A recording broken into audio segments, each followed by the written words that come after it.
bit of a chill stream. All right, guys, we're going live right now, and we are good to rock and roll. Well, hey guys, how you going? So today on BK Sport, we are here for just a bit of a chill stream. Obviously, we do these pretty much every Monday night now, where we just kind of chill out, see what you guys are saying about the Rugby League, and obviously with the Rugby League World Cup coming up in 19 days, as I've got over here. Plus, obviously, we've got the NRL Grand Final this week that I will be at. I will not be streaming the Grand Final. I will be at the Grand Final with Entertainer, supporting his Eels with him. Obviously, my tipping video will come out tomorrow just because I'll be getting behind the Parramatta. Does not mean I'll be tipping them. We'll go through it a lot more in-depth tomorrow night in my tipping stream. But obviously, tonight it's just going to be us talking about the week that went. I'll go through the games that just previously happened, and yeah, well, let's get into it. So obviously, hit that thumbs up button, guys. Subscribe if you're new around here.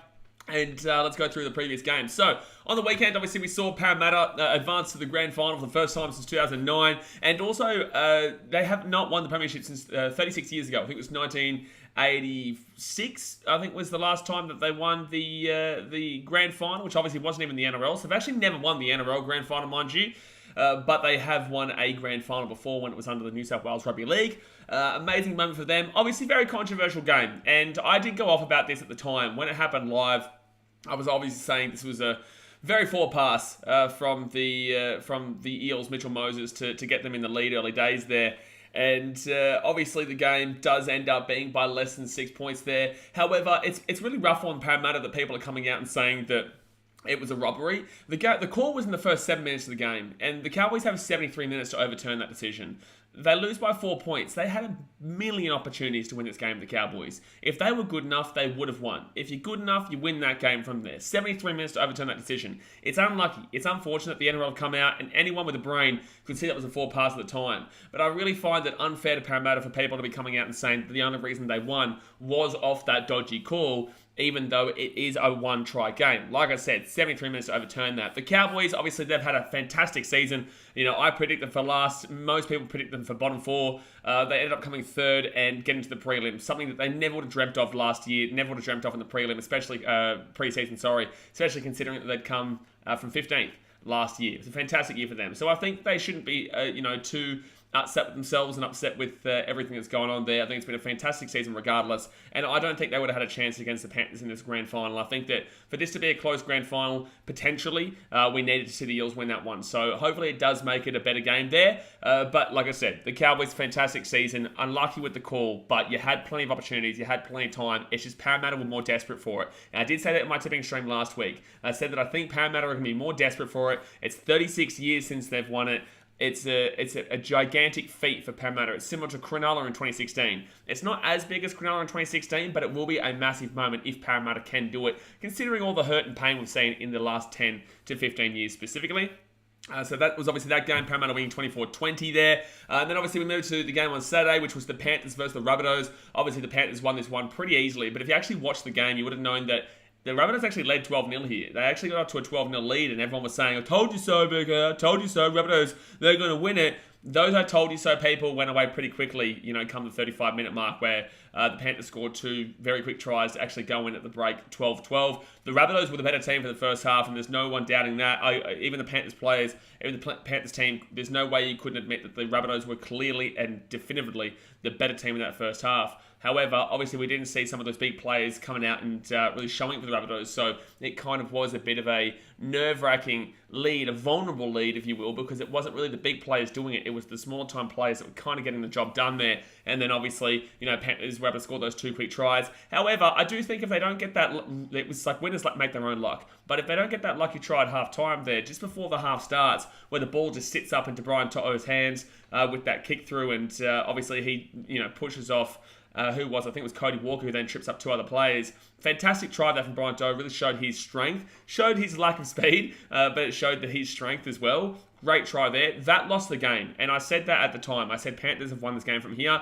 I don't see the Rabbitohs being able to get back into this game after that moment. It was a humiliating moment for Cody Walker. It was a humiliating moment for Rabbitohs, considering they dominated. And that's what Penrith do, man. That's what Penrith do. And this is why, I do lack confidence in the Eels this week because this Panthers team, they can be down 18-0 and I reckon they can still come back in this one. They could be down 20-0. I wouldn't put it past them. They can change a game in 3 minutes, man. They can change the complete complexion of a game in the space of a minute, 2 minutes, 3 minutes. So this Panthers team is just something incredible. Obviously, the teams don't normally go back-to-back. It's really hard. The Roosters did in 2018-19, but you never usually see teams go back-to-back. Not even the Storm have gone back-to-back in their premierships, I don't believe. No, because they won 99, I think it was, 2007, 2009, even though they got taken away from them, 2012, 2017, and then 2020. Yeah, so the Storm have never gone back-to-back. So just think about how quality that team has been over the years with the likes of Cameron Smith, Billy Slater, Cooper Cronk, Cameron Munster as well, and then go and look at all their forwards and back. Even that team has never gone back-to-back, and even when they were cheating. So it's a really difficult task to actually go and do that this week. But it's going to be an interesting game there. Obviously, I'm not going to be giving you my tips for tomorrow. I'm not going to be giving you my tips on this stream for that game. That'll be tomorrow, but we're going to be sitting here having a chat with you guys and see what you guys are saying. So like I said, guys, hit that thumbs up button, subscribe if you're new and let's see what you're chatting about. Let's get into it. JC Clan says, hey, I'm not here to cause any dramas. Want to see what you have to say. Good. That's a good start. Yeah, that's a good start. I don't even know what drama you're talking about. Noel Shirley says, do you think Cowboys were robbed? Well, I've kind of gone over that. No, they weren't robbed. No, they had 73 minutes to overturn the decision. That was the incorrect decision, but they had 73 minutes to overturn the decision. No matter what in rugby league, people always like to blame the referees, regardless of the result. If they win, they had to beat the referees. If it's a draw, then the referees didn't help them, but at least we came out with a draw. And if they lose, it's the referee's fault that we lost. I think that it's a real big stretch to be saying that in the 7th minute of the game, a call that, yes, was incorrect and no one can doubt that, and the NRL actually came out and said that it was the incorrect decision. It is an absolutely kind of appalling place to be in if you feel like you want to utilise that as the reason you lost the preliminary final at home, mind you. You had the week off, you beat the Sharkies, you effectively knocked out the Sharkies there. You're in form, you thought, obviously, and you're at home. I just can't see the Cowboys using that as an excuse to lose a game by 4 points when that was 73 minutes before the end whistle. And obviously with that as well, the Cowboys had all the ball for the last 10 minutes. Like, they have the momentum. They have the time to do it. But Parramatta were desperate. Levi Ben says, hi, have a mate. Ryan Zargus has then felt dropped in, which led to a Cotter try. Mike says Panthers win. Case close, I think he's trying to say there. I don't think it's as easy as that. JC Clan says go to the Swans, the Melbourne Storm. Hey, enjoy that Swans loss, buddy. Mike says Panthers win. Shit's rigged, all done. I don't think that if anything's rigged, mate, I don't understand why you would say Panthers winning is the rigged version. I'd say if you're going to go and call conspiracy and cry conspiracy like most people do, I'd be looking at Parramatta. Obviously, they're a team that hasn't won in 36 years, and most people would want to see them be successful, and the NRL, most people who aren't Parramatta fans don't want them to be successful, but the NRL would, because that's a similar story to the Panthers last year. It was 19 or so years before last year when the Panthers were 18 years. This is double that for one, and secondly, it's also a Western Sydney suburb that isn't exactly the most affluent, right? So yeah, I think that if anyone's going to be getting the rigged here, it would be Parramatta's story, not necessarily Penrith's story. But I think that if Penrith win, it's just simply... I don't think there's a storyline here. I don't think there's a driven storyline. I think this is just simply how it's ended up here. Some people don't think Parramatta are the best team to be here. That's your decision. That's your choice. Look, if you think that, that's fine. But there's a reason why that team's in the grand final, and there's a reason why we kept saying all throughout this year, and we said last year, that this was their year to win. If they didn't win this year, it's going to be a really tough turnaround there for Parramatta. Really, really tough turnaround for Parramatta, because they are a team that this is desperate for them. If they don't win this year, they're not going to be winning in the near future. Justin says the Cowboys scored off a knock-on also. The Cowboys did score off a knock-on. People are forgetting about that. Yeah, you are right. The Cowboys did knock on before their first try, but people don't want to speak about that. That wasn't in the exact play. So with people as well, they don't really watch the games, right? They'll look at scores, or they'll look at the news, or they'll look at Clarkie's posts, and they'll look at that and think that they know everything about the game, right? If you actually watch the game, 3 tackles or 4 tackles prior to the Cowboys actually scoring their first try, they actually knocked the ball on. That was called a knock-on from Parramatta, which was incorrect for me. So, yeah, it's just how the cookie crumbles, man. Unfortunately, people don't really like to take accountability for their losses, and they don't like to take accountability at all. So it just kind of is what it is, man. Levi Ben says, how much money do you have? I have $3 trillion, mate. Get my stomach mouse says, Panthers 26, Eels 18, the grand final. Yo for the Clive Churchill. Yeah, look, it's 26-18. I think it's going to be a really close one, man. I think Parramatta are going to be desperate. I think it'll be a really close one. I'm not going to tell you who, if I think... Well, look, both teams can win this one. And I think you guys know who I'm going to tip, but both teams definitely can win this one. That's for sure. Spear says, blue and gold never fold. Yep, they've folded for the last 36 years, but all right. Slapper says, Eels will get shit on and I will laugh. There is a world where that happens too. There is a world where the Eels could get absolutely punched in the mouth. I don't deny that. I don't think it does happen there. But there is a world where that potentially could happen. Because, look, I think obviously the Panthers won by about, 21 points 2-3 weeks ago against the Eels, but that scoreline was not reflective of that game. Parramatta led 8-7 with 20 minutes to go before Mitchell Moses got injured, and then they ended up, letting that game be a bit of a blowout. So I don't think that... I really don't believe that it'll be a blowout. Shing said, I feel like regardless if Eels win the grand final, there will be guaranteed controversy surrounding the win, stemming all the way back to the 4 past last week. No, they won't. People will try to take away the win. No, they won't. No, they won't. People are very, short memories, right? So, and also, I will say this as well. 10 years down the track, who gives a shit, right? Who gives a shit what people say? You can say, I won the premiership. If the Titans got a robbery of a call to win the grand final, I'm not going to lie to you, I couldn't care less. I've gone through enough pain. I've gone through enough bullshit, and Parramatta have been the exact same. They've gone through 36 years of it. So, no matter what, I wouldn't care less what anybody else says. But in second thought, you go back and think, in 6 months' time, people aren't going to remember how Parramatta won it. They're just going to remember that Parramatta did win it. Maybe the Cowboys fans, arc up for a couple of days. Whoopty shit.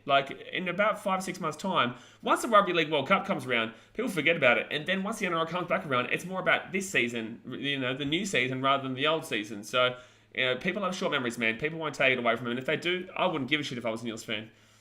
TR says, there's no way the Dragons won 11 in a row. They did, but that was a less professional competition back then. It wasn't the NRL. It's the New South Wales Rugby League, and I think it was only about 10 teams. But yeah, that was a very different competition back then. Mike says, no way they were robbed. Cowboys had ample opportunities at the last 10 minutes of play, but they simply couldn't get through the defense. Yeah, exactly right. But it was actually more like 73 minutes there. It was actually probably about the full 73 minutes. The Cowboys had plenty of opportunities to get it done, man, but they just simply didn't get it done. They didn't get it done. And, obviously they're going to blame the referees. But yeah. Choc does says, why do you always get triggered? Yeah, I'm triggered, bro.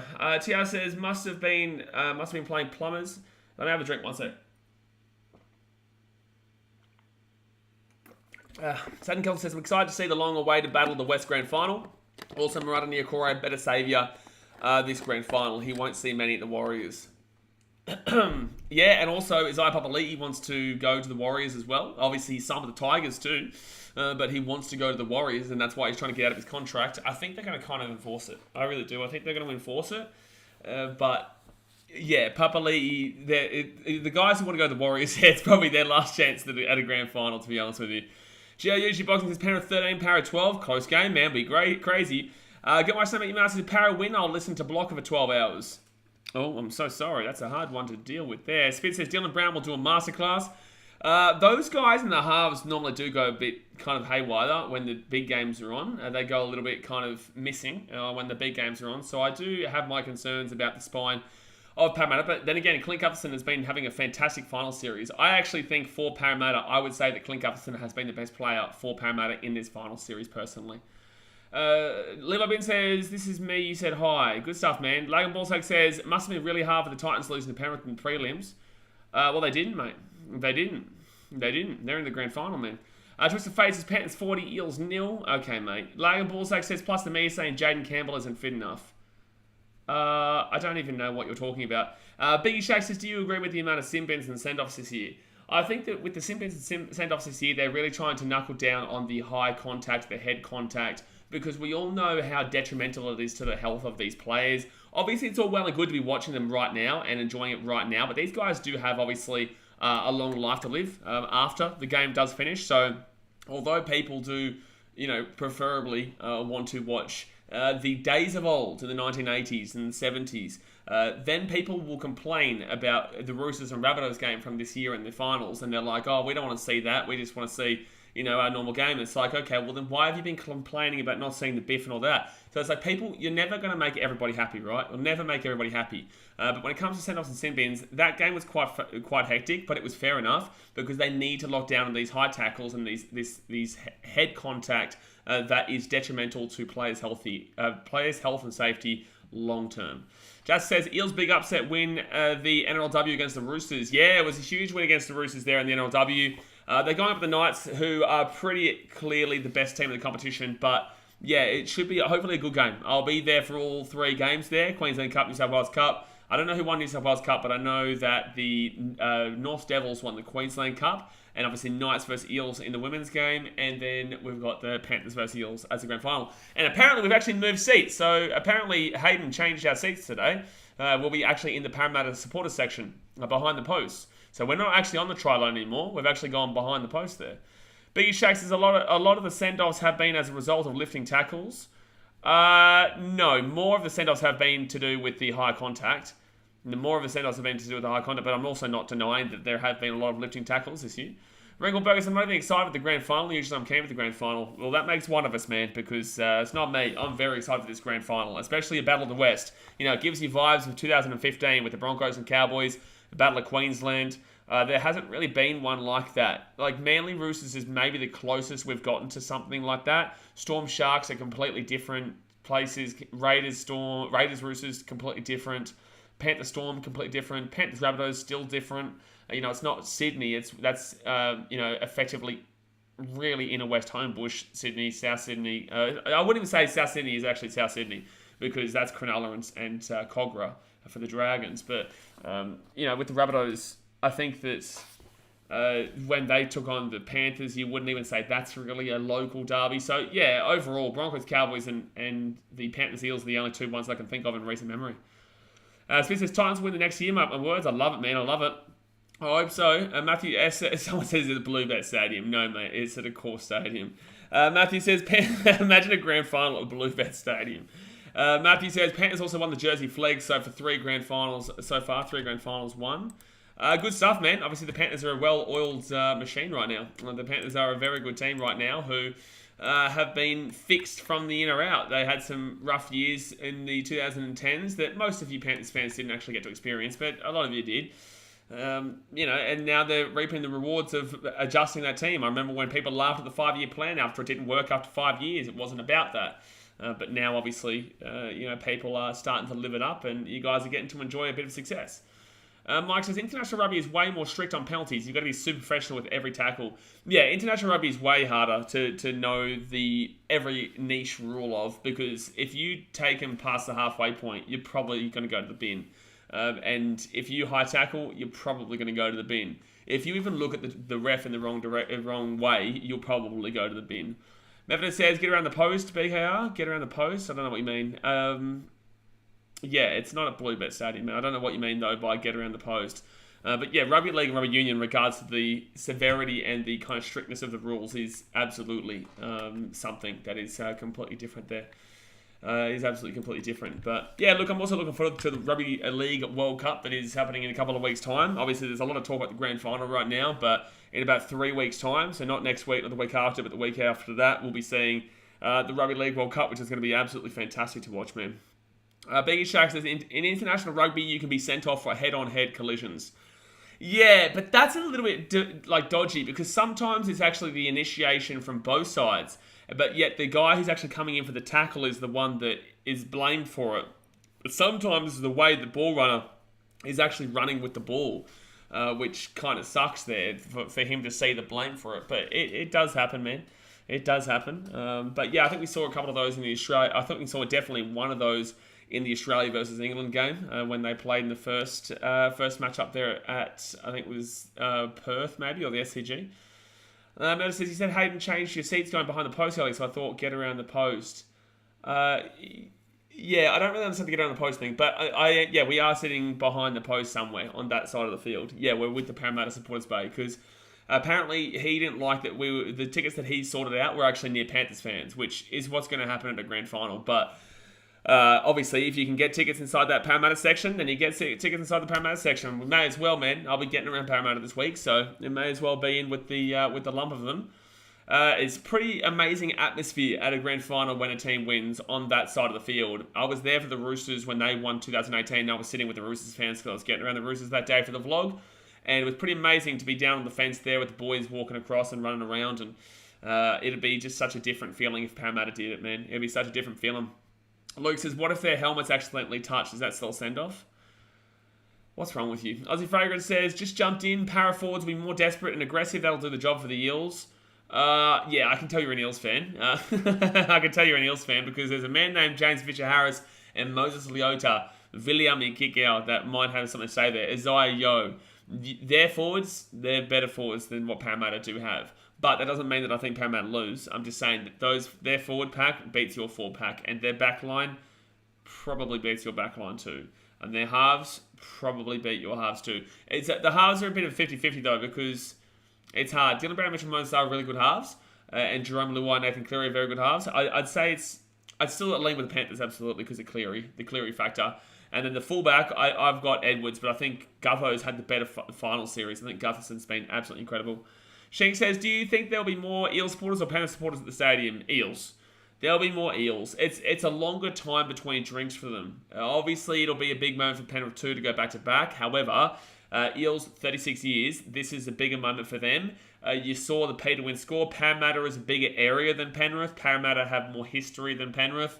You're going to have a lot more fans who support Para than Penrith. So, yeah, I'd say more Para than Penrith, but not a great deal. Maybe like 60-40. We'll go 40-30, and then 30% of the fans will be fans of no matter what team. Like, I'll still wear probably my Titans jumper or something like that, but put a Para scarf on or something like that. Geelong Rep says, I want Para to win, but Panthers probably will win. You're probably right, mate. Ryan Zago says, yeah, you don't want to sit next to those Muppets. I don't really mind. Freddy Brown says, I've been to the 2021 Grand Final. The atmosphere was so good. Last year's Grand Final was okay. You know, like the atmosphere would have been decent because it was the Rabbitohs and whatnot. But overall, the game lacked a bit of something. I don't know what it was. It was a close game. It was a decent game, but it lacked something to really kind of get it over the line. It's not like that real grindy grit 2016 Sharks versus Storm. It's not like that meaningful Rabbitohs versus the Dogs in 2014, yeah. It doesn't have that same feeling as like when, what was the Manly, when they won 40-0. Like, though, even that atmosphere was incredible for Manly 40-0. But last year just lacked a little bit of substance to me. So I hope this year really does turn it on. MPSHS podcast says, if that forward pass from Eels was called, would have Cowboys been a better matchup against Panthers? Absolutely not. The Cowboys lost to them 22-0 this year. And also, I just want to throw this out there again for the people who aren't listening.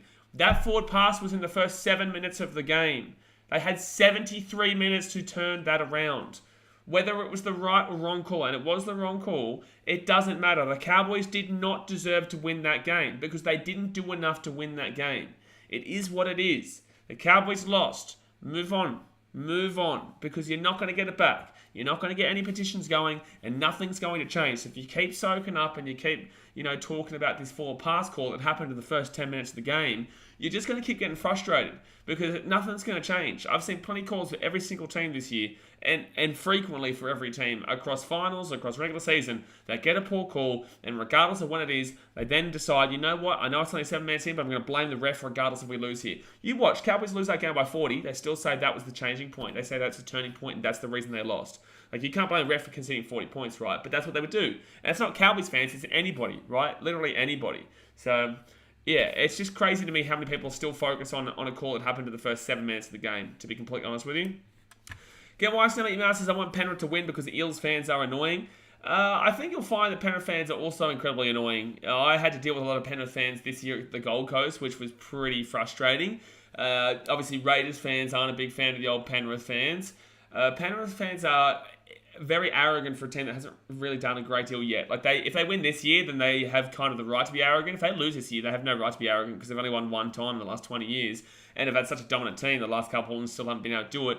They won last year, but if they do it again this year, then that arrogance is kind of okay for now. Like, you can kind of make sense of the arrogance, but until they win that grand final, they don't really have it. So I don't. There's definitely a bit of weird, egotistical, bullshit with the Panthers in comparison to the Eels fans. And the Eels fans are just passionate, man. They're both passionate, but with the Eels fans, the reason why they're so annoying is because they're so desperate.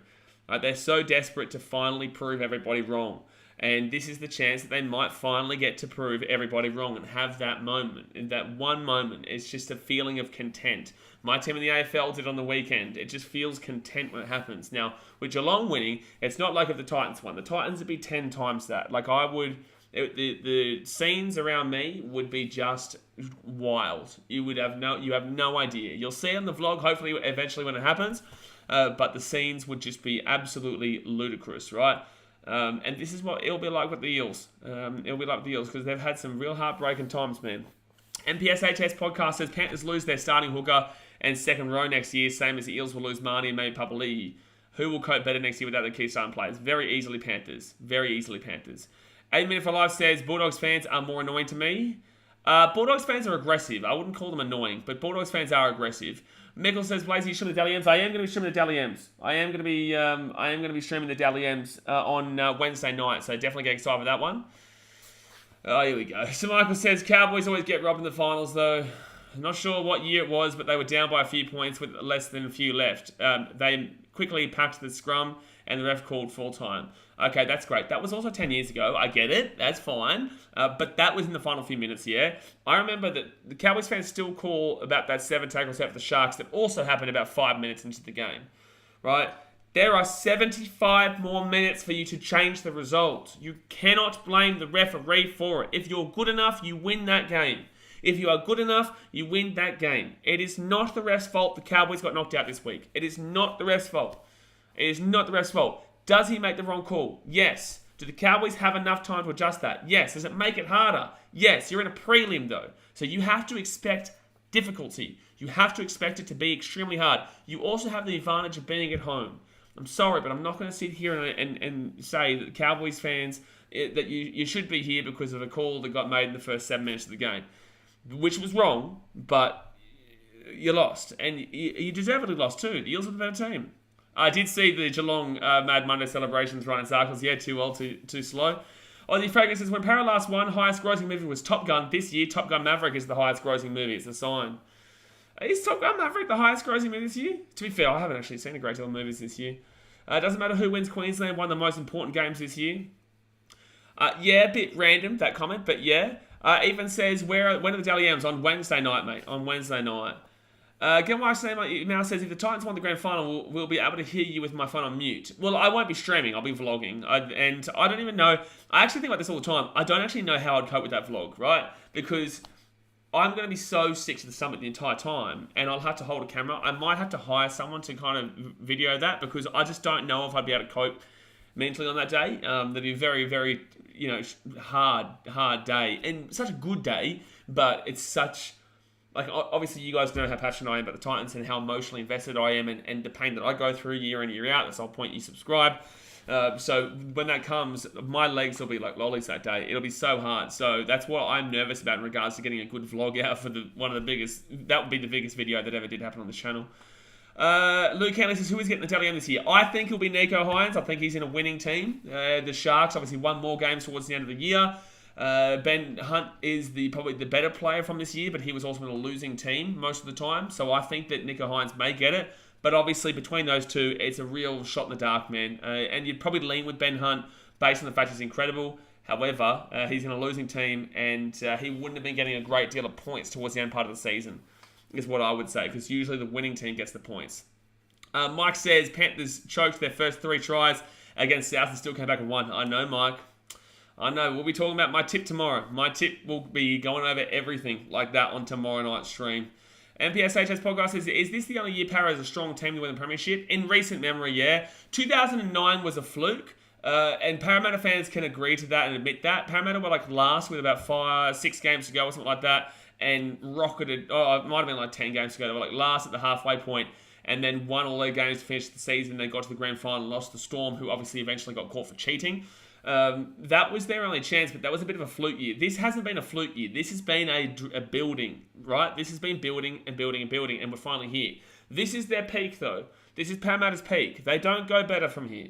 So that's why they have to win it this year. This game, this week, is so important for this club. It is ridiculously important. Because if they do not win it this year, I'm telling you right now, I don't actually have you for the top 4 next year. I'll probably have you in 5th. I'll put you in 4th this year. And I did say to you guys at the beginning part of the season that I really did enjoy and like Parramatta this year to actually maybe do something. But next year, I think you do regress. And I think you do regress enough to potentially jump out of the top 4.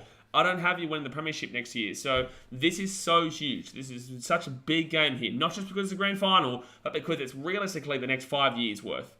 Minimum for me. Michael says, I don't understand why Cowboys fans are so salty. Well, you definitely do.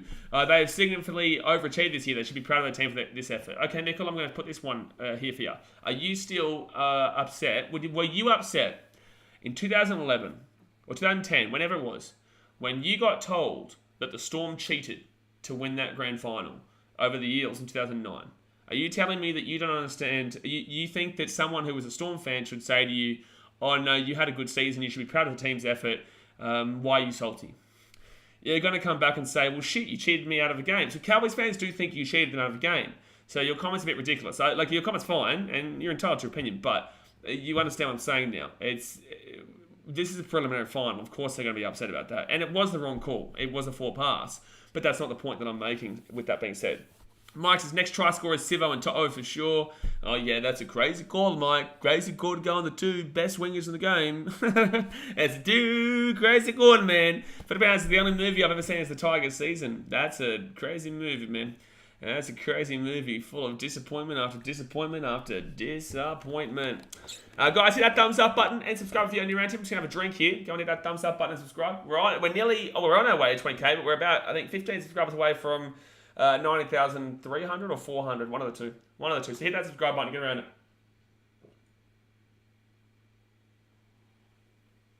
Mike says, Cowboys, you lost. Okay, you lost. Move on. Like, yeah, they have to move on. But I also understand why they're upset. Boydie says, hope Para win. Oh, yeah, you got to pray, man. You got to pray. My tips for Sunday are Para wins the state championship, the Knights will win the NRLW, and Panthers are winning back-to-back. Okay, fair enough. Fair enough, mate. Wilder says Hunt should get it just to make Cleary to look like a clown. That's our origin, though. It's different. Luke Henley says, do you think Tom Dearden has a chance to make the Australian squad? No. As a replacement if a half goes out, and do you think he'll be in the running for the 5/8 of the year? I rate him a lot. He might be in the running for 5/8 of the year, but I think he's got about a 0% chance of being in the Australian team. And the reason being is that we're obviously going to see Munster as the 6th. There's no doubt about that. And obviously not in 7th, and he would be going over Cleary anyway. And then you've probably got Ben Hunt in the team. So why do you need...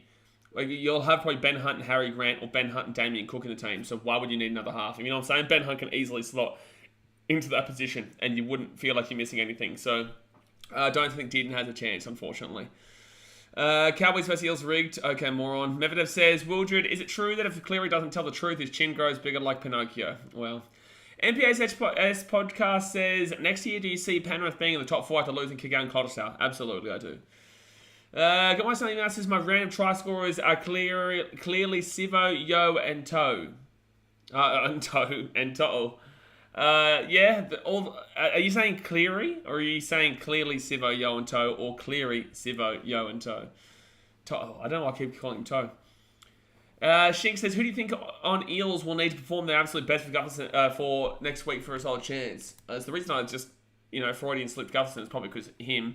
But it has to be Mitchell Moses. It has to be Mitchell Moses. There is no doubt in my mind that the best player on the field for Parramatta has to be Mitchell Moses if they're going to win that game. He had a super poor game against the Cowboys, and although he had excuses with the birth of his child and whatnot, the fact of the matter is this is a grand final. You make a mistake, you're going to lose the game. You knock the ball on, they're going to score. You don't get up in defence, they're going to score.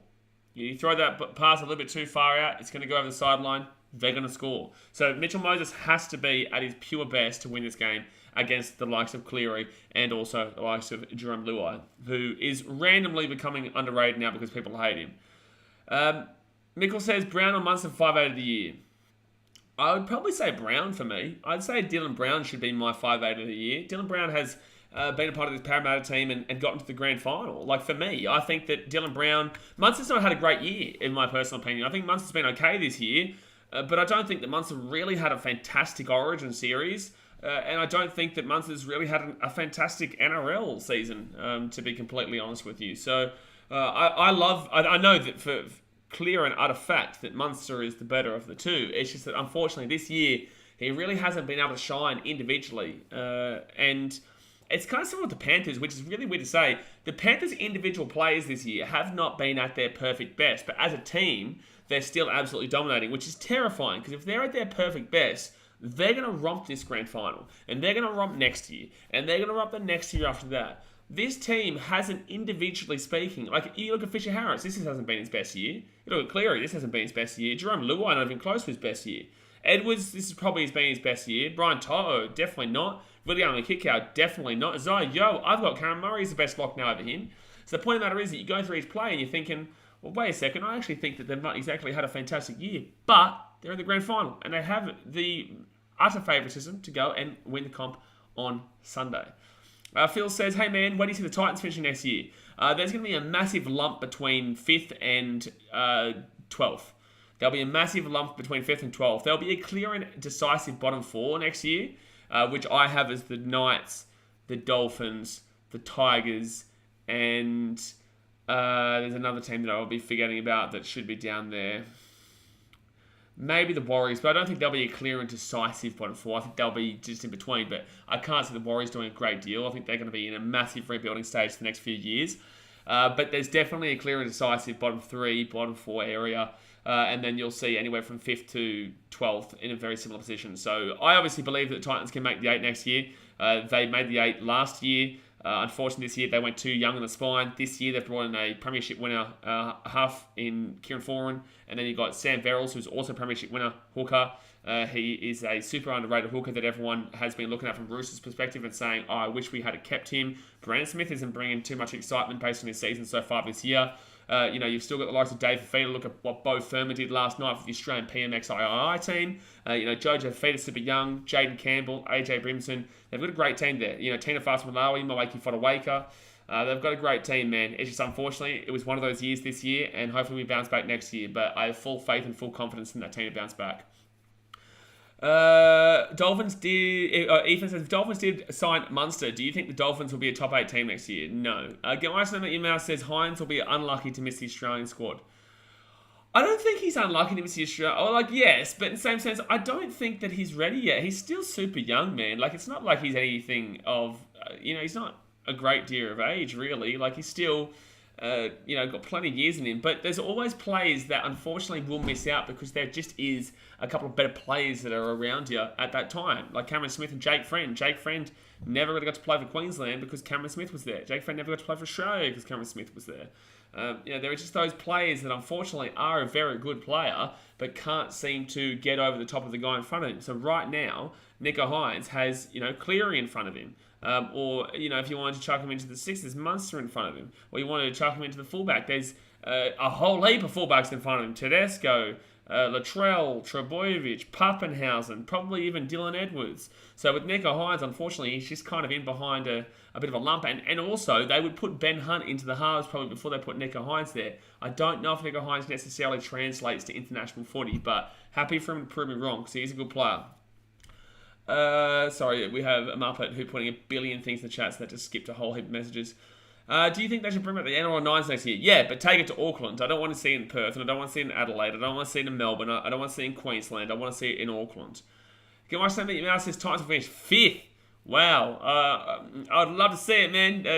Give me a home final, and I'll make that Cbus Super Stadium rock. I'll get that atmosphere pumping, but 5th is a tough one for me to back in. I'm happy to cop flack for my decisions and my opinion and my perspective that I put out there on the channel, but 5th that would be a wild season for us, man. If you thought that this was a fun year on BK Sport and yet we came, 13th, just imagine when we're actually good, man. So yeah, 5th, give me 5th and I'll make that stadium lose its roof, and it doesn't even have a roof.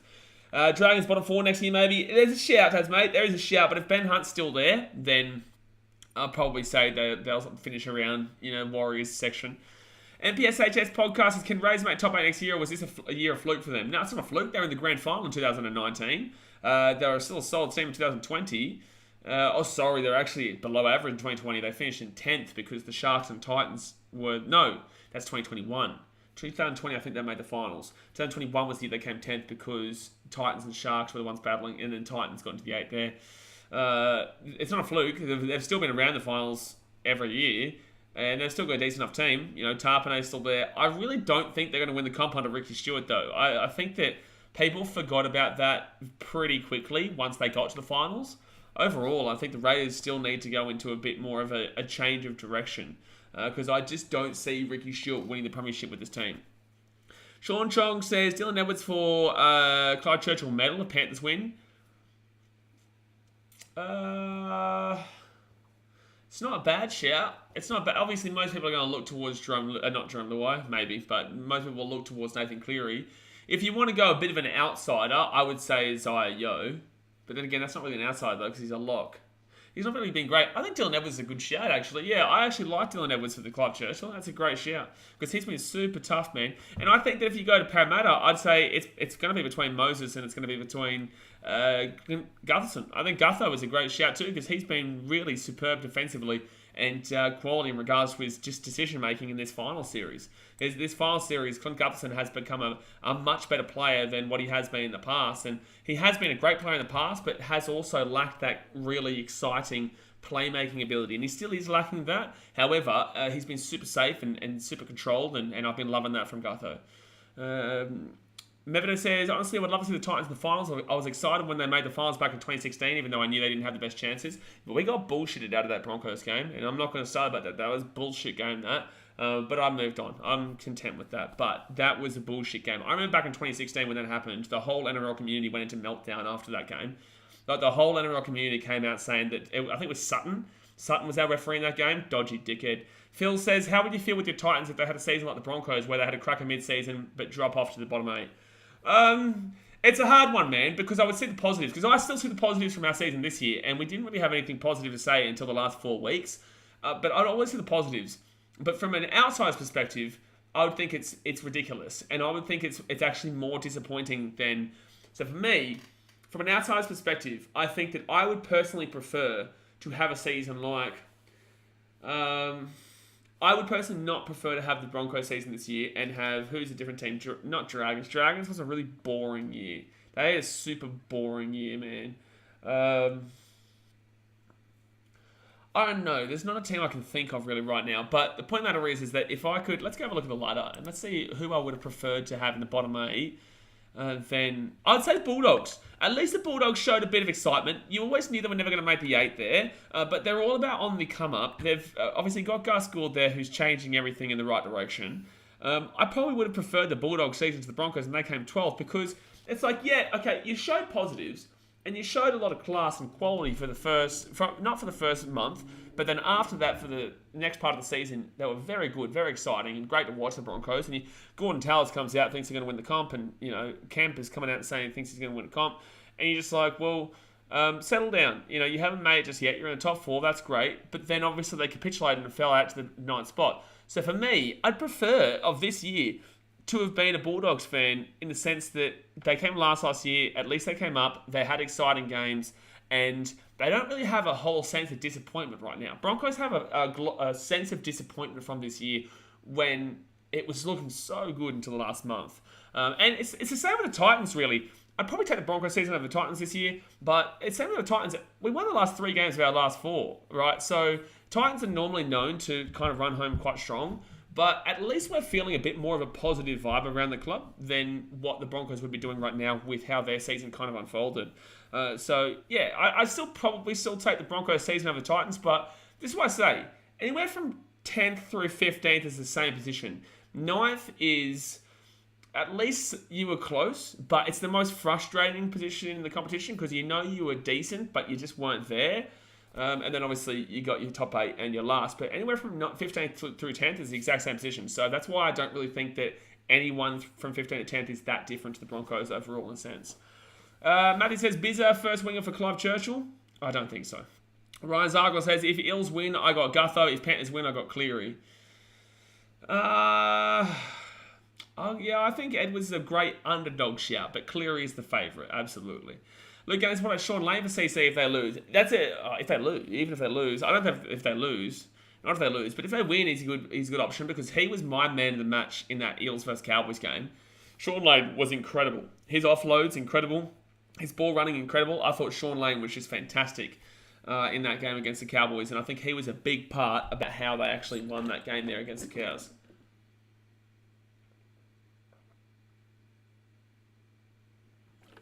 Neville says Edwards performed amazing against the Rabbitohs. Edwards is always performing amazing. It's great to see people actually take notice now. Jazz Club says, if Eels win, I think Moses wins the Man of the Year. Man of the Year? Because he missed his Nana's funeral and his daughter's birthday. Oh, okay, this is just your opinion, not an actual award. Yeah, it's incredible the commitment Moses has, but obviously it is an insane moment for his career. It's a tough one, right? Because obviously we all understand family commitments. But if he said no to the Eels to go and see the birth of his daughter in a prelim, the Eels would never forgive him. And I don't think a lot of rugby league fans would ever trust this man again. And it's hard to say because normally we all understand family commitments, but because it's such a high stakes game, and if Moses doesn't play there, the Eels get knocked out and that's their season done, that's their chance done. You've seen that. I've seen that in football and Premier League before. Players have said no. Carlos Tevez with Man City back about 10 years ago didn't come on for a Champions League game because he didn't like being on the bench. He literally said no. You kind of always have that resentment in the back of your head regardless. Like Tevez was different. Carlos Tevez was different because he was just being a bit of a muppet, right? But with Moses, although people would have been like, I understand, the resentment in the back of the head, it would have been a really tough time for Moses to build himself back from this moment. And like I said, if they don't win this year, I don't think they ever win, right? Well, in the near future anyway. So it would have been a real tough one for Parramatta fans to actually soak up. Mike said, if Eels win, I'll start going to church every Sunday because the Eels are going to need a miracle. It's just a joke. I'm not going to church. Taz says, at least we could score points this year. You did score some points this year, Taz, mate. Impressive for the Bulldogs. Impressive. It's not normal. It's not a normal occurrence in Canterbury for the Bulldogs to go and score points. Usually they concede points. Normally they concede points, Taz, mate. But hit that thumbs up button, guys. Let's at least get to 50 likes in the stream, and obviously subscribe if you're new around here. Body TV says, the intercept as well, and NRL stuff, absolutely. Body says, how is it going with 17 teams? A bye round, I assume, but there is 25 rounds with 17 teams. Can you explain? I'm pretty certain that they've actually added in more games. I'm pretty certain there's more games being added in, but there is also a bye for every round. So unlucky to whoever gets that first bye round. I'm going to be waiting there. We're going to live stream as we wait for the schedule to come out. We'll do a live stream as that happens because I know a lot of people will be eagerly waiting to see who's going to miss Magic Round, who's going to miss that first game, who's going to miss the last game of the season. People aren't really talking about that round 25 game. You'll get a free 2 points laid on there. So, I know everyone gets that 2 points, but it could come really in handy to have a bye in that last round, knowing you've got a win in the bag effectively. But yeah, it's going to be really intriguing to see how they do work it. Obviously, if within 3 years you would assume the NRL will force in a 18th team. The AFL has 18 teams. It works. The NRL, it can work. They just need to probably go to Perth. I think Perth is the absolute shout. Biggie Shack says, which send-off do you think was worse, Barnett's elbow or Milne's swinging arm? Oh, Barnett's elbow. Milne's swinging arm was disgusting, and the guy's a pig for what he did because that was deliberate. There's no world on any planet that I don't believe. He actually has stopped people from tagging him on Instagram because I tagged him, and I saw that he saw my post because obviously he's Fijian. I love my Fiji Bati, and he would play for Fiji this year. And I was basically just saying I'm glad that he's not playing because that is just a disgusting act from a guy who intentionally did that. And I had no problem with Tana and Milne going to that, but Barnett's one was way worse. Way worse. And yeah, maybe it wasn't intentional, but this one definitely was overall. Biggie Shacks, I read that comment.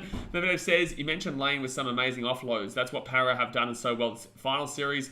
When they offload it, that's where they can be at their most dangerous. Yeah, but this Panthers defense is a bit of a different beast, man. Bit of a different beast.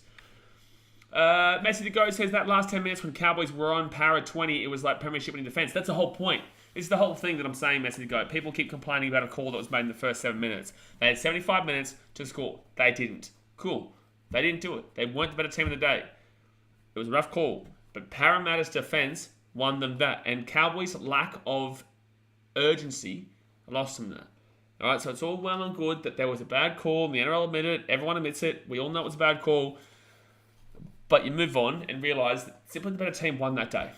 And the team that wanted it more won that day. Get more Masters, Campbell, Bremo have such a bright future. Absolutely. Desmond says, I saw that. Get ice on his mouth. Oh no, what's he done? Tigers fans want to buy every round.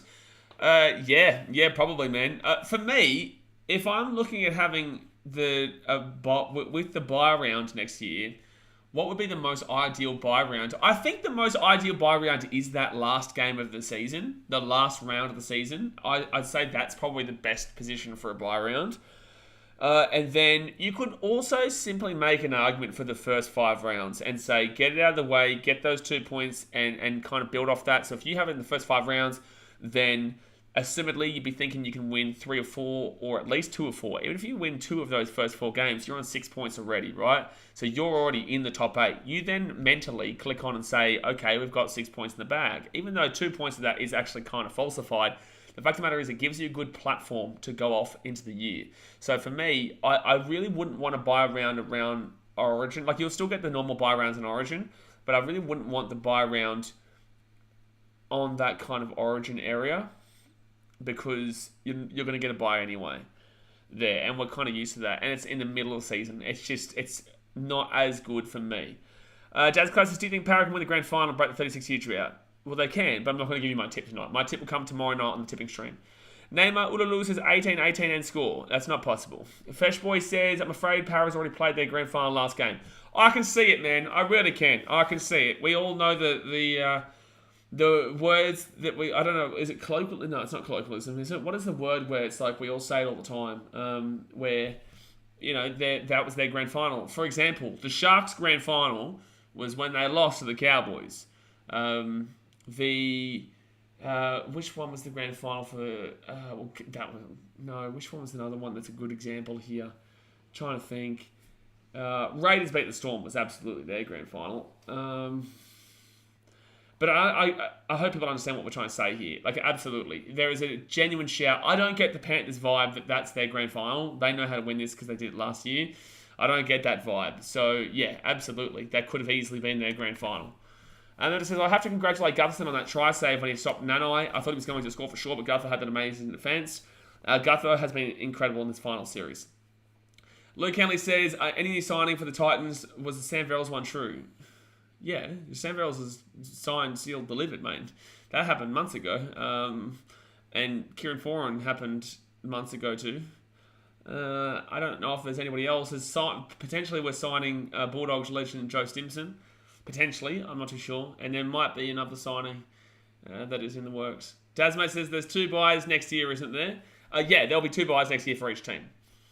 Neymar, I don't speak the France. I don't speak the French.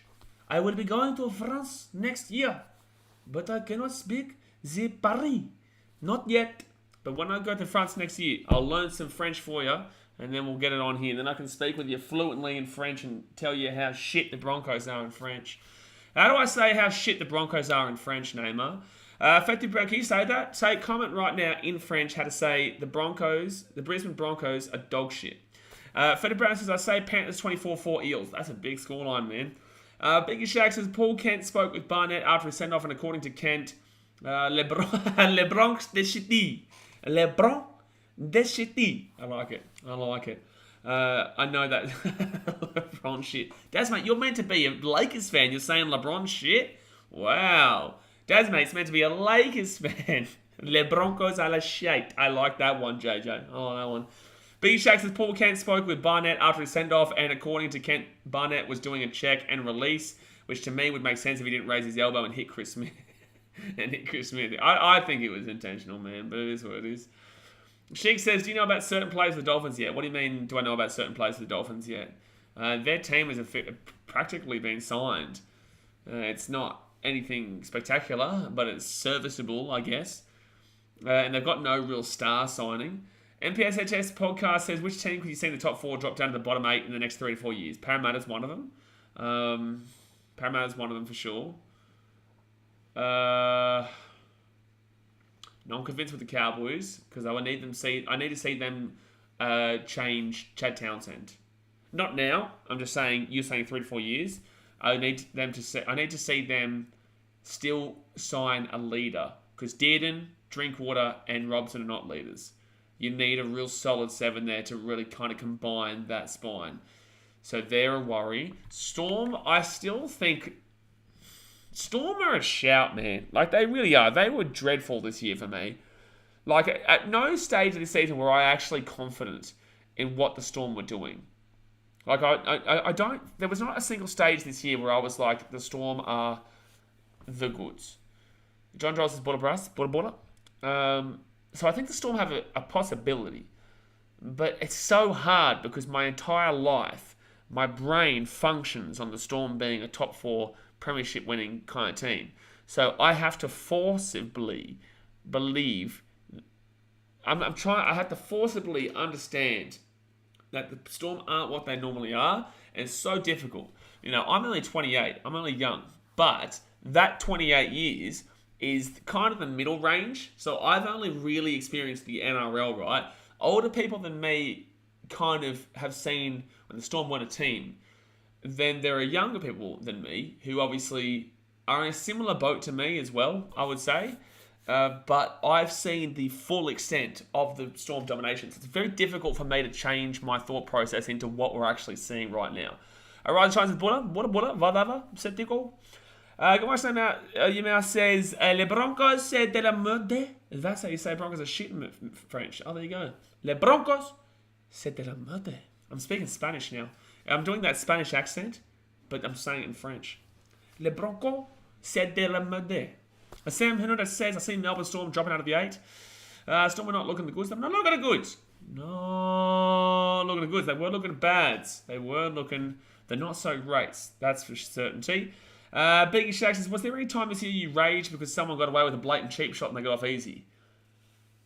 But probably many times, to be honest with you, man. Probably many times. I can't think of any specifically. I watched every game this year, pretty much, man. Unless I go to a game, obviously I go to every Titans game. I went to, I think, 18 Titans games this year out of 25.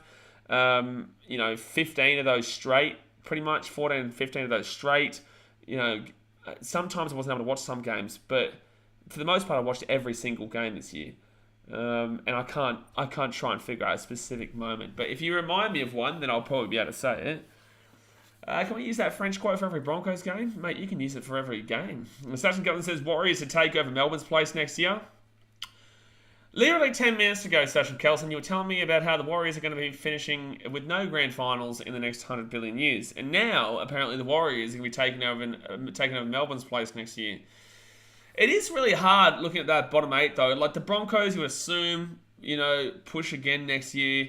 Manly, what do they do? What do Manly do? They're the biggest question marks for me. I'm confident the Titans get better. I'm confident the Bulldogs get better. I'm confident the Knights and Tigers are still... I'm confident the Dolphins are... Warriors, a bit of up and down. I think the biggest question mark going into next year is how Manly perform. That's the biggest question mark for me. Out of any team, Tigers, whatever, Warriors, a bit of whatever, but maybe their home games get them some wins. Knights, get on my face. Titans, they'll go up. Bulldogs, they can go up. Manly, what the shit. Dragons, they'll go down, but I don't know how far. They'll still be relatively competitive because they don't like to go into a rebuild because they don't want to know what a rebuild is, and their club is run by Muppets. Broncos, they should go up. Raiders, they'll probably stay where they are. They're in the top 8. Rabbitohs, probably stay around a similar level. Roosters, you'd probably say they go up. Storm, probably go down. Eels, probably go down. Cowboys, probably go down a little bit. This isn't me saying their ladder positioning. This is just me saying overall as a club kind of where their mentality will be, I guess, next year. That they have the ability to either go down or go up. Sharks, I think they'll stay same place. And Panthers, I honestly think that top 2 could stay the exact same next year. I think the Sharks could get better and finish top 2 next year. And I think Panthers will be first again. Biggie Shacks, the one I was thinking of is when Nelson suffers Salamona. But he does it every week. Oh, MPSH's podcast. Unfortunately, Dad's mate's going to have to time me out, you muppet. There's no S at the end of Storm. There's no S at the end of the old Storm. Sam Menendez says, I see Bulldogs moving to the 8. I might have to do that myself, because I don't even know if Dad's mate's still here. I don't even know if the old Dad's mate's still here. Because he's slacking off on the job again. He's slacking off, the old Dad's mate. He really does slack off. Biggie Shakes, the one I was thinking of was something else, Salmona. I see Bulldogs moving to the 8. I can't see them making the 8. I still think they're a little bit. I still think they're a little bit early. I still think the Bulldogs are a little bit early. I can see 2024. Daz he's back on the job now. Dearie me. But I can see them being better, absolutely. But I think 2024 is when I've got the Bulldogs to make the 8. Saturday girls, I have a short memory as a Warriors fan, Blaze. Something all Warriors fans have. Fair enough, mate. Fair enough. As a Titans fan, I can unfortunately remember every one of the 15 years of ridiculousness that I've had to put up with. Teal Chunga says, good seeing the NRL becoming a bit more competitive. It is, absolutely. It really is. Look, this year was competitive for the most part. Obviously, there is a difference between 11th down. Manly are on their own level of shit, but then you've got even more shit below them. But the teams below them, there is some excitement going into next year. The Titans, Bulldogs, and Warriors do have stuff to look forward to next year. Knights and Tigers, not so much. But Warriors, Titans, and Bulldogs, who finished in 15th, 13th, and 12th, all have good, positive thought processes going into next year. And Manly themselves, who are on their level of shit, they have positives with Tom Trbojevic coming back. And potentially not having, a Gabe Pride for Yasko again, which obviously derailed their season. They were only 2 points out of the 8. Remember that? When that inclusivity situation happened with Manly, they were 2 points out of the 8. They ended up finishing 10 points out of the 8. They had a horrible season, Manly. A horrible season. And most people had them in... I think Hayden and Tainhouse put them in Manly in first. I think I had them in 5th. I had them as one of the lowest, and yet, jeez, I remember getting slapped for that too. NBA news now: is the Storm are making top 8 for sure?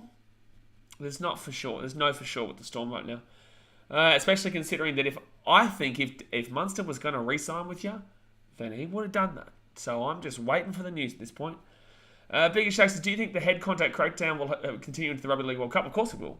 That's on a bigger level. Of course it will, because otherwise, you're going to see the Samoans and Tongans and Fijians and Papua New Guineans. Maybe not Papua New Guinea. They're usually a bit smaller than the other guys. Not in regards to physicality, I'm talking about in regards to height. But regarding Tongans and Samoans and Fijians, they're going to come in and just whack across bloody Cameron Munster in the head and know a HIA's coming. Of course. That's the thing. You can use the HIA to your advantage. You just go and high contact one of their players. Hopefully you don't get sin binned. If you do get sin binned, okay, cool, I'm off for 10. But hopefully he doesn't come back. Okay, I've just taken out one of their best players and I'll be back in 10 minutes. Just throwing it out there. Beluga says Para will win. Read this. Para beat all stuff, NRL team, and will. Okay, I probably shouldn't have read that, eh? Messi the Ghost says Tigers might be a little better. Not that much with Kotosau and Papali'i. Got no halves. They've... effectively got no coach. They've effectively got a caretaker coach, which is what Tim Sheens is. They've got effectively a caretaker coach for the next 2 years. 2023 and 2024 is what Tim Sheens is going to be as their coach before Benji Marshall comes in 2025. And there's no guarantee that he's any good. So I feel for Tigers fans, man, because I have the utmost feeling that this backfires. I really am scared for Tigers. I don't want the Tigers to be as bad as they are consistently, but holy shit. If this backfires, this is one of the most important... I think, you know what? And this is going to be a crazy thing to say. If this backfires, this rebuild, there is a genuine opportunity for a merger. There is a genuine opportunity for a Tigers merger or a Tigers relocation. I'm just throwing it out there because if they don't do it this time, you've already got Leichhardt fans hating Campbelltown fans, West and literally the opposite. West and Balmain fans hate each other. There's so much, unsuccessful history. One of the clubs is putting in the money. One of the clubs isn't putting in the money. They've already lost Leichhardt. They can't use Leichhardt, I think, from next year or the year after. 2020, I think Campbelltown can still use, but they'll use Campbelltown on a core. They're already pushing that way, man. So it's nerve-wracking for Tigers fans. If this isn't a successful venture with Tim Sheens and Benji Marshall in the next 3, 4, 5 years, there is a genuine argument for relocation. Josh Goodman says hi. Skid says Penrith 13 plus. Isaac Targo first try scorer. Okay. Yeah, I don't mind Targo first try scorer. EFKS recorder says Tim Sheen's one of the best coaches. So what has Tim Sheen's done for the Tigers in the last couple of years? Because he's been there for a bit now. What's he actually done? He got rid of Michael Maguire. Okay, I get that, because obviously what did he do? But what's Tim Sheen's actually done for the better? That's my question, right? Tim Sheen's may have a past 20-odd years ago, but there's a long time between drinks. Games changed a lot since when he was coaching. So what is Tim Sheen's actually doing at Tigers? Because I don't see anything happening. The only thing that I see at that club happening right now is that Benji Marshall's the coach in 2 years' time, 3 years' time. So now, Tigers fans, you're not allowed to criticise the club for the next 2-3 years, because they're going to reply to you, sit back and watch the rebuild, because we've said to you 3 years later, Benji Marshall takes over and he's going to be learning from Tim Sheen's. So that's the issue. That's the issue. No matter what, Lee Hanjaflogas, their CEO, who is an absolute flog, mind you, an absolute flog. The way that he came out and treated his fans and treated that podcast guy, I don't give a shit whether that podcast was negative or whatnot. The fact of the matter is that they've at least got a podcast who dedicates their time to conversating about your team, right? And your team is dog shit. My team, also, Titans, is not great, right? I'm not going to say they're dog shit, but, other people might say that. But the fact of the matter is that you have to show respect to the people who pay money to go to your games. And if they're not paying money to go to the games, at least they're publicising your team. And their CEO is run by a guy who clearly doesn't get that and clearly doesn't get social media. Wants to come on this podcast where I'm not the one coming at Tigers fans and Tigers for any other negative reason besides what I see and what my opinion is. Then be my guest. Bring him on here. But I think it was absolutely horrific what their club has done to their fans. And I think it's absolutely horrific the fact that they're never going to have accountability in this next 3 years. But if it works out, it works out. Prove me wrong. If it works out, I've seen plenty of rebuilds in my time. I've seen plenty of rebuilds. My club is a rebuild. My club is an ongoing rebuild. 7 says, Manly finished below my favourite team, the Broncos. Okay. Desmond says, can't forget Dally M, halfback of the year, Luke Brooks. Really strange to me. There are so many clubs that want him. Like, I think he's a nice little sneaky, like nice little underdog where another team can come in and kind of snag him and say, let's see if you can rejuvenate your career here. I'm surprised how many clubs have actually come out and said, they want him. Memphis says, Beluga had a headache reading that comment. I think we all did. Mike says, Panthers to win grand final were $3, then $1, then $1.80, now $1.37. I think it's because if you actually watch that Eels versus Rabbitohs game, and you actually watch that Eels versus Cowboys game and Panthers versus Rabbitohs game, you actually do become more confident in Panthers, is what I'll say, because the Panthers can change a game if they're not winning in 3 minutes. The Eels still made a lot of mistakes in that game. There's still a lot of issues with that team. Alex says, relocate us to Guadalajara. Mate, we'll relocate you to Guadalajara. Colin Candy says, hey, hello, mate. Josh Griffin says, I reckon Panthers win grand final. Jada says, Shane's last 3 seasons with the Tigers. 2010, lost the prelim final. Oh, back in 2010. Lost to that prelim final in 2010. 13-12. Lost semi 21-20 in 2011. In 2012, won 11 of 24 matches. Okay, cool. Now, for the last few years that he's been at this club, what's he done? And are you now going to tell me that because those stats that you just showed, next year the Tigers are going to be a finalist team because of him? Because he's been there for years. It's not like he's gone away and disappeared. He came back a few years back, and what's changed in those few years? He was meant to be the coming of, the saviour. So, whilst I appreciate that, JJ, that's 10 years ago. And whilst I appreciate that, what's he done since coming back? Because this is a different game nowadays. And I don't see any positivity from this club. All I see is a haphazard hopefulness about the future, which every team needs. Every team does need it. But what is there to prove that Tim Sheens is the man for the job right now? Because this season was one of the worst seasons I've ever seen from a football club. Not worse than the Knights in maybe 2015, 2016, but it's one of the worst seasons I've ever seen from a football club. Remember, it says, JD, those stats are pretty ancient. Sport is all about consistency. Well, it's not even about the fact that they're ancient stats. It really isn't. It's just about the fact that, look at the new ones. We've got fresh chat right now. We've got fresh stats right now. So why are we going back 10 years to talk about something when we can talk about the ones that's happening right in front of our eyes right now, where you can't tell me that Michael Maguire wasn't being told what to do? Who do you think's telling him what to do? Who do you think was telling Michael Maguire what to do for the last couple of years? There were literally reports saying that Michael Maguire couldn't put the team out that he wanted because he was being told what to do. Who do you think was the one telling him? It was Tim Sheens. There's no doubt in my mind that Sheens had a major, major impact there. Now, that is just based off of an educated guess, let's say, right? But with Michael Maguire coming out and continuously saying, I can't do what I want to do, and Tim Sheens obviously having a very large ego based on his previous success with the Tigers, there's no way that I believe that Tim Sheens didn't have an active involvement in regards to the Tigers not improving whatsoever in the last couple of years that he's been there. Personally speaking. If you have a disagreement with me, tell me why I'm wrong. If you have a disagreement with me, tell me why I'm wrong.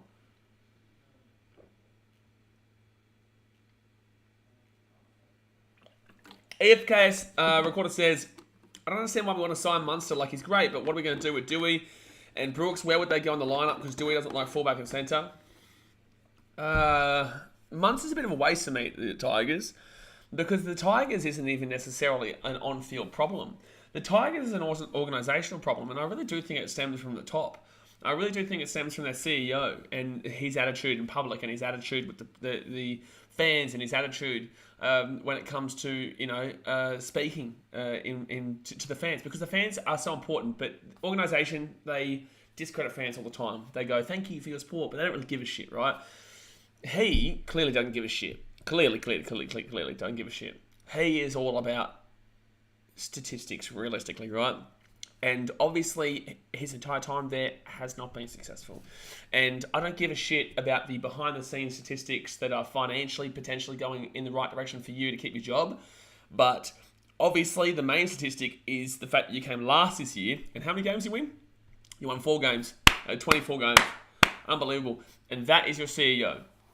It starts at the top. It starts at the top for me. And Munster will be a waste going there because I don't think that Munster is going... It's like with Dolphins. I think maybe the Dolphins is more of an excitement package, but the Tigers just feel stale as... Like, there's nothing exciting about the Tigers right now. Jazz Claps, do you think the first try on the Eels as Cowboys game was a bad call? We've only spoken about that 50 times in this stream, Jazz Claps, already, but I'll say again, 75 minutes to change the call around. Medvedev says, what player at the Titans do you think would improve next year? Who would you like to see at their best? Who would I like to see at their best would be David Fifita. Who do I think will improve the most next year? It's going to be whoever gets that number 7 spot in Tanner or Toby, because Kieran Foran's going to help him out a lot and Sammy Verrills going to help him out a lot. I personally believe, now I love both these guys. No one can say that I'm not a big Tanner fan or I'm not a big Toby fan. Love both of them, know them both personally.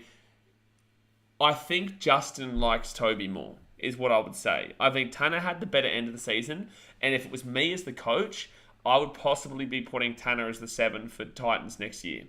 But I think that from my understanding, and this is just assumption, this is just kind of what I gather from when I'm around the club, is that Toby is the guy that he thinks is going to work out for the club.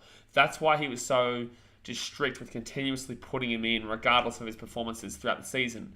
So, yeah, for me, if I'm Titans coach, I put Tanner in, but I think Justin wants Toby to be successful. And I always said to you guys before the season, we need someone to partner Toby to really get his potential out, because he's got no experience. And that's what happened this year. AJ Brimson, no experience in that 5'8" role. Actually came into his own at the end of the year, though. But, AJ Brimson and Paul Turner, they're fullbacks, right? And there was no experience alongside Toby, and that was always a negative. Until he got basically, canned for the end part of the season, he was actually the highest forced dropouts leader in the game. So, yeah, it just comes down to next year. But the thing is, he didn't really work out a great deal with Dave Fifita. That's the issue with my boy Tobes, is that him and Dave didn't really necessarily kind of connect with each other on a good level. But Tanner does. Tanner really does connect with Dave at a good level. But it says, that's right. Josh Griffin says, what do you think? Who do you think spoon for next year? Knights or Dolphins or Tigers? One of those 3. I'd probably go out of my way to say Knights right now, though. Yui Nazi says Penrith or Para. I'm not going to give you my tip, man. That tip will come out tomorrow. Do you agree, Beggar? I think Titans will finish 12. I think you're an idiot. Sam Pappenhausen says Eels. Well, good luck this weekend, man. So we're going to stick around here for another 15 minutes here, guys. Get your last questions in now. We'll stick around for another 15 or so minutes. Hit that thumbs up button. What are we on now? We're on 44 likes. Let's get to 50 likes. Like I said, we'll stick around for, 15 more minutes until 9 p.m. And then we'll jump off. And then tomorrow night at 7:30 is when we'll do our NRL stream. But Some moron here just said, I think Titans finished 12. You are an idiot, right? Like, you've obviously not been listening to anything I've been saying at all, but, cool. Thanks for coming. Almost says, who do you think will get the spoon? Like I said, I think it'll be either the Tigers, the Knights, and I don't even think it'll be the Tigers. I think it'll be the Knights or the Dolphins, but I would actually go out on a limb to say the Knights because there's no excitement there. They've got Kalen Ponga, cool. He obviously doesn't play well with his team. Their wingers, it's not even Edric Lee anymore.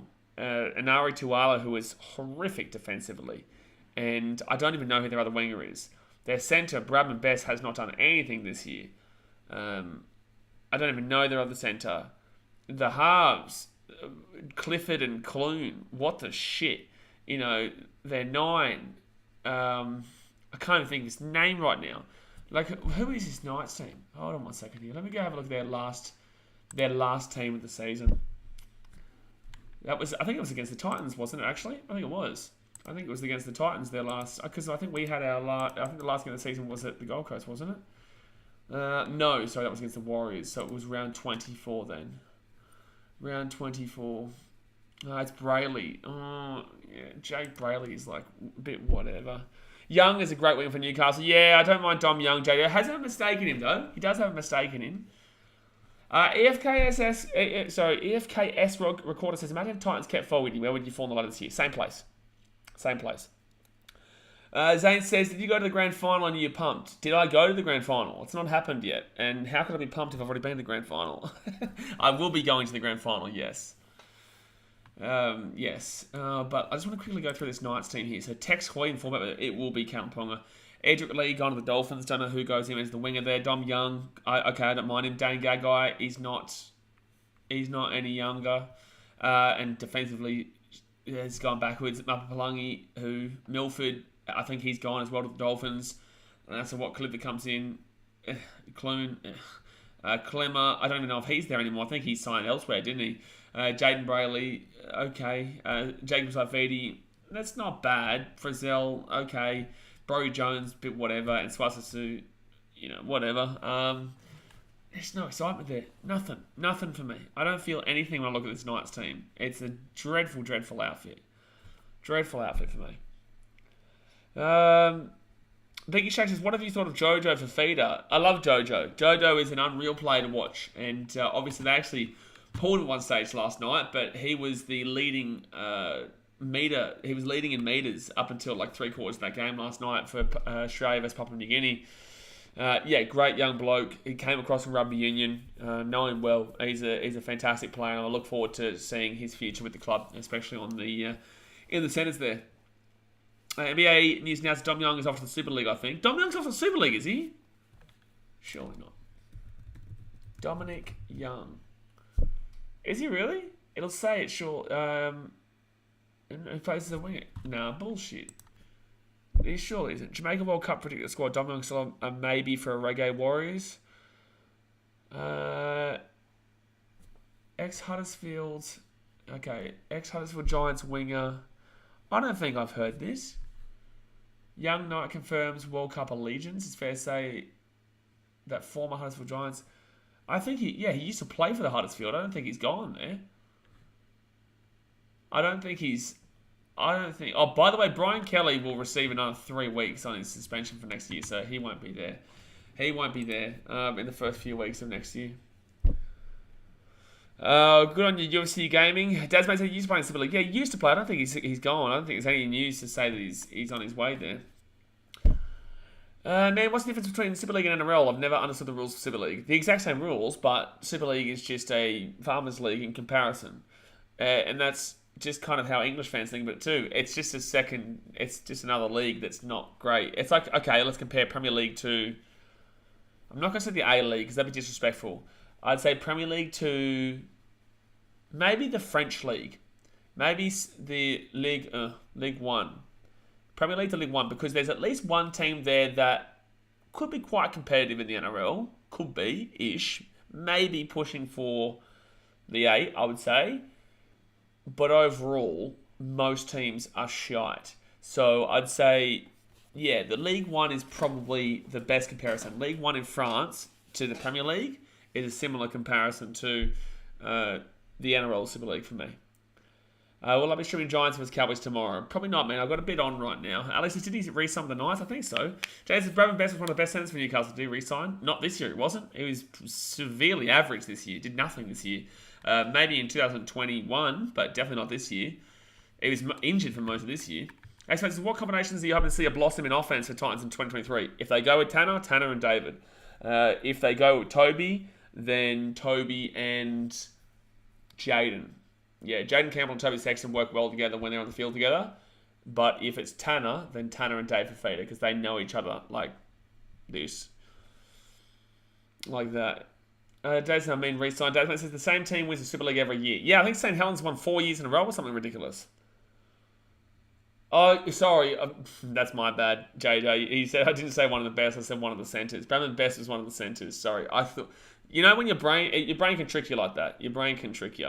Bradman Best was one of the best centres for Newcastle, and I was like, nah, man.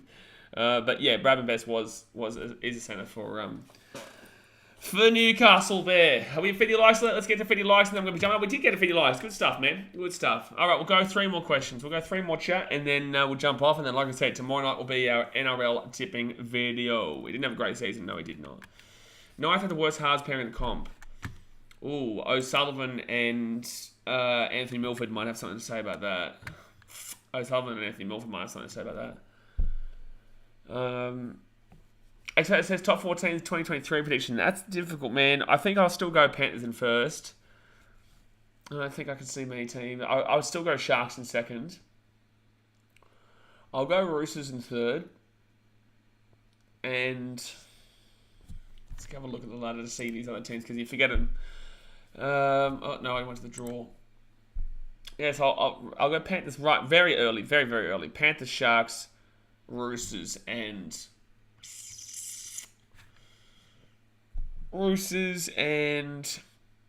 jeez.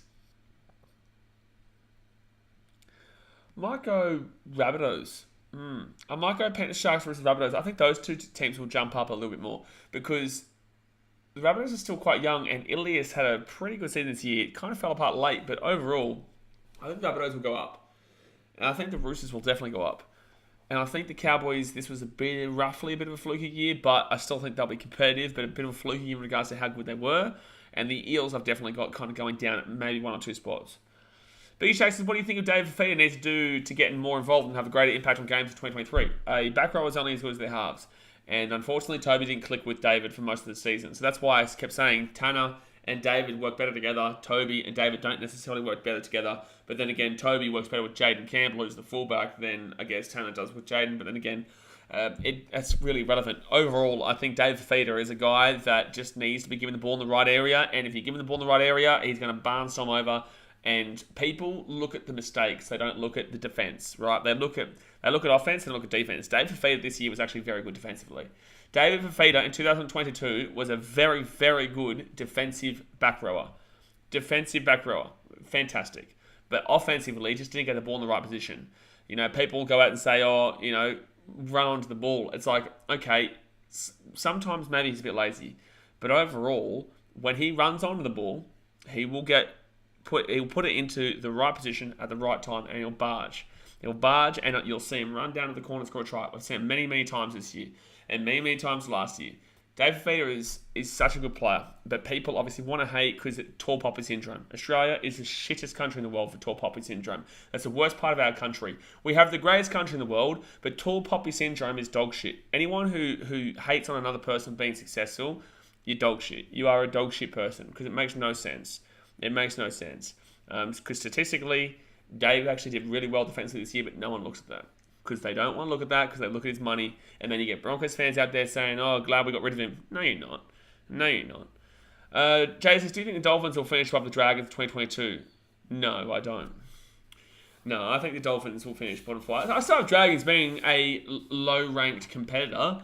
When I say low-ranked, a similar team to this year, man. A similar team to this year. Not much is going to change from this year to next year for the Dragons. They're just such a boring, bland team right now with no future goals, because they're so focused on being an okay compared team that they want to pretend they don't need to go on a rebuild. If I was in charge, I would have sent that team into a rebuild 5 goddamn years ago.